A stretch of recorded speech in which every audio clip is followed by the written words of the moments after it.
Bienvenue de nouveau sur ce plateau donc spécial, rentrée des associations bien sûr avec la Covid. C'est vrai qu'on est un peu particulièrement touché puisque cette année la journée des associations a été annulée comme vous le savez. Donc on est en direct à la Maison de l'Europe aujourd'hui, Maison des Relations Internationales également, avec une association justement qui va se présenter parce que vous êtes une relation, vous voulez promouvoir la relation entre l'Allemagne et la France, promouvoir, c'est un club de business, c'est ça? Expliquez-nous.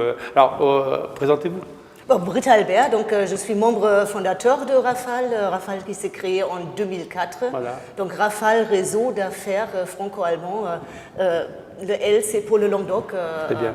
Et là, donc vous êtes Consul, donc Roland Icovitz, je suis le consul honoraire d'Allemagne à Montpellier depuis maintenant nouveau 4 consul, ans. pardon. Voilà, le nouveau consul. Mon prédécesseur avait tenu ce poste pendant 33 ans. J'ai pris sa suite il y a 4 ans maintenant. Bienvenue. Voilà. Donc expliquez-nous, qu'est-ce qui veut commencer ce club un petit peu, cette association, c'est quoi en fait? Alors, Rafale, donc le réseau d'affaires franco-allemand du Languedoc, est une association, loi 1901, mais c'est un club d'entreprise en fait. On est une organisation dont les membres ne sont que des entreprises. Alors, soit des représentations locales, filiales, locales de sociétés allemandes implantées sur le territoire. Vraiment un club de business, Oui, c'est ça. ça. Soit des entreprises locales qui s'intéressent au marché allemand et veulent commercer vers l'Allemagne. Le but, c'est d'être un lieu d'échange, de rencontre, pour pouvoir échanger sur le franco-allemand. Être un outil à la fois de développement des relations commerciales entre le territoire et l'Allemagne. Il a deux vocations. Une vocation interne, c'est aider, accueillir les investissements allemands qui viendraient s'implanter sur la métropole de Montpellier et à la fois accompagner des entreprises qui se poseraient des questions sur « je veux intégrer le marché allemand, je veux vendre mes produits en Allemagne, je vais rencontrer des gens qui ont cette habitude-là et je vais pouvoir récupérer du savoir-faire et échanger avec eux sur les difficultés que je vais rencontrer. » Voilà. Eh bien alors c'est vrai que c'est un partenariat, échange, on s'installe là-bas ou on vient s'installer ici, mais est-ce que c'est aussi des investissements qui peuvent se faire en France que financiers? Par exemple, on est une entreprise et on veut se développer, est-ce qu'on peut faire appel à vous pour trouver des partenaires financiers, peut-être allemands, qui pourraient investir chez nous en France? Tout à fait. On est un facilitateur et on met en relation. Le club d'affaires, le but c'est de favoriser, que chacun de nos membres puisse favoriser ses activités. Si des entreprises souhaitent faire venir des investisseurs, on s'appuie sur notre réseau pour les mettre en relation. Parce que Rafale n'est qu'un petit élément à travers une organisation plus grande qui s'appelle le réseau des clubs d'affaires franco-allemands. On a 21 clubs implantés sur les principales villes de France et d'Allemagne. Ça représente au total plus de 3000 entreprises, cette grande organisation. Et donc, à travers ce réseau-là, on peut mettre en relation les entreprises qui seraient en demande. Alors si par exemple on veut, pas une entreprise, je veux adhérer effectivement au groupe Rafale, à votre association, comment ça se passe? Vous prenez contact avec nous, donc Rafale, nous avons un site internet évidemment, vous cherchez tout simplement Rafale, Languedoc. C'est quoi, rafale.com, .fr, .de, c'est quoi? C'est le .com, rafalefranceallemagne.com. .de. Non, on est implanté donc ici principalement d'ailleurs. Roland qui est aussi donc consul, aussi trouvable ici à la Maison des Relations Internationales.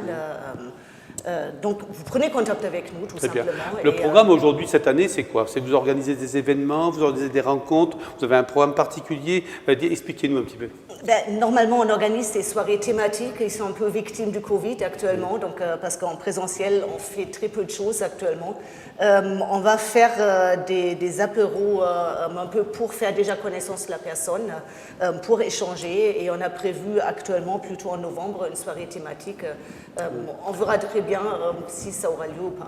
Très bien. La visioconférence, c'est quelque chose de chez vous que vous connaissez, j'imagine. Donc la Covid, ça n'empêche pas aussi d'organiser peut-être des conférences, des liaisons? Non, ça nous oblige à nous renouveler et ça nous oblige en fait, à innover sur la façon de se rencontrer. Jusqu'à présent, Britta l'a expliqué, on fait des soirées thématiques, on fait venir un intervenant et ça donne l'occasion d'échanger sur une thématique spécifique, sur comment vendre ses produits en Allemagne, les spécificités d'un marché allemand, et de manière à pouvoir ensuite échanger là-dessus autour après d'un apéritif. La situation sanitaire fait qu'il faut changer cela, évoluer. Donc on a mis en place aussi quelques webinars, puisque Alors, on ne le sait peut-être pas assez, mais la région Occitanie a eu une initiative en 2018, c'est de faire la quinzaine franco-allemande en Occitanie, alors qui, elle, n'avait une vocation beaucoup plus large que l'économie, hein, c'était transversal, c'était le culturel. C'était la gastronomie, c'était la bière, voilà. C'était, on se souvient. Exactement, qui a donné lieu à plus de 200 événements sur tout le territoire. Ça a donné aussi l'occasion de faire région, puisque de Toulouse jusqu'à Montpellier. Et puis tu as découvert aussi d'autres territoires aussi. Exactement. Tout à fait. Et donc, cette quinzaine franco-allemande revenait en 2020, le Covid a fait échec à ce qu'on se rencontre physiquement. Donc on a eu des webinars qui se sont mis en place, notamment avec ADOC, qui est l'agence régionale de développement de la région, où on a pu tenir un webinar avec quasiment 200 participants qui se sont intéressés au marché allemand. Voilà. Donc on va continuer en ce sens. 2021 va être une prolongation de cette quinzaine. 2021, c'est une année importante pour Montpellier parce que Montpellier va fêter ses 60 ans de jumelage avec Heidelberg. Oui. Donc c'est une année de festivité. C'est qu'on a reçu dernièrement. Là. Exactement. Vous aviez avant notre camarade Nadine Gruner qui anime dynamiquement la maison de Heidelberg sur l'aspect donc culturel des relations avec l'Allemagne. Nous, c'est l'aspect professionnel et commercial. Donc 2021, et la mairie aussi s'investit dans les festivités du jubilé de ce jumelage. Donc on va pouvoir à cette occasion aussi retisser et favoriser les liens économiques entre Montpellier et Heidelberg en 2021, quand on aura aussi la possibilité de nouveau de se rencontrer physiquement, mais avant cela, on le fera à travers des visioconférences ou des webinaires. C'est bien. Donc, les entreprises allemandes, parce que vous représentez aussi les entreprises allemandes qui voudraient aussi s'installer ou s'intéresser un peu à ce qui se passe chez nous, hein, dans le Languedoc-Roussillon, puisque c'est un peu votre intervention.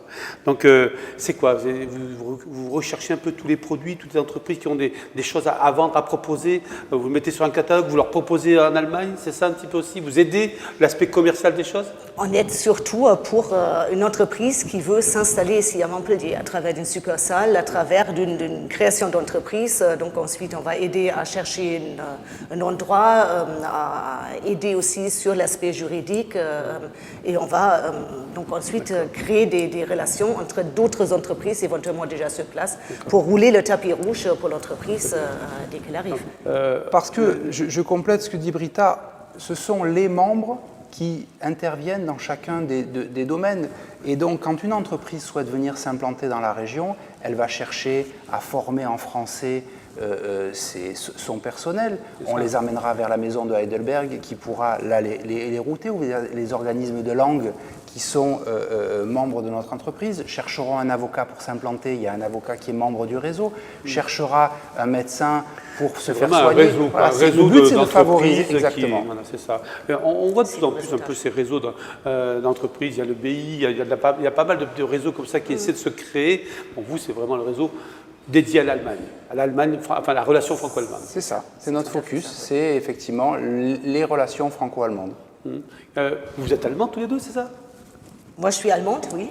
Installée depuis 20 ans en France, par contre. Mais, Et moi, je suis français, mais avec un intérêt pour l'Allemagne. Et donc, je suis allé faire mes études en Allemagne. J'y ai vécu longtemps. Et maintenant, je suis revenu en tant que professionnel où moi, j'anime un cabinet d'avocats. Et donc, je travaille, en fait, dans un milieu franco-allemand. Donc, et ce qui est assez paradoxal, c'est qu'en tant que Français, on m'a demandé d'assurer cette fonction de consul honoraire, donc d'être la représentation diplomatique de l'Allemagne en tant que Français, ce qui est un honneur pour moi. On peut mieux parler de la France, effectivement, il n'y a pas de souci. Il faut dire qu'il parle très bien allemand aussi. Ah, donc, oui, c'est ça aussi, ça doit être là tout. J'y ai quand même vécu 5 ans, donc ce qui fait que ça en profite. Donc, écoutez, on vous souhaite une bonne continuité. On reviendra vous voir, vous rencontrer pour mieux vous découvrir, voir effectivement ce que vous avez pu faire aussi comme réalisation, parce que j'imagine qu'il y a dû avoir quand même. Ça fait combien de temps que vous existez? On a été créé en 2004. Et on a accompagné, parce qu'on est aussi une plateforme d'aide au pouvoir public sur les implantations d'investissements étrangers, que ce soit au niveau métropolitain ou au niveau régional, comme je l'expliquais. Donc on a favorisé des implantations d'entreprises allemandes qui se sont venues aujourd'hui s'implanter dans la région.